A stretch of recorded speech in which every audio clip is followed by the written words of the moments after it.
রাসূলুল্লাহ সাল্লাল্লাহু আলাইহি ওয়াসাল্লাম মানব জাতির যে উপকার করেছেন, আদম আলাইহিস সালাম থেকে শুরু করে কিয়ামত পর্যন্ত যত লোক আসবে সকল লোক মিলেও তিনি যে উপকার মানব জাতির করেছেন তার সিকি ভাগ করতে পারবে না সাল্লাল্লাহু আলাইহি ওয়াসাল্লাম।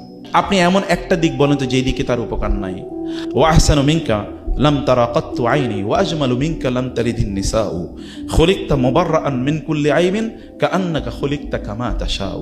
হাসান বিন সাবিত তার দিকে তাকিয়ে কাঁদতেন আর বলতেন, ইয়া রাসূলুল্লাহ, আপনার চেয়ে সুন্দর কোনো মানুষের চোখ কোনো মানুষকে আজ পর্যন্ত দেখেনি।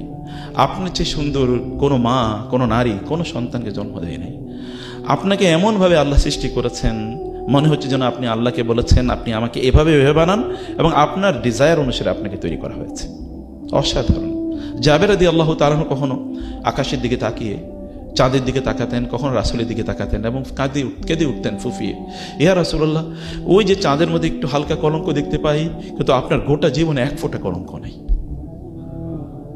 না নবুয়তের পূর্বে না নবুয়তের পরে এক ফোঁটা কলঙ্ক নেই সাল্লাল্লাহু আলাইহি ওয়াসাল্লাম। তিনি বলেছেন, মা হামামতু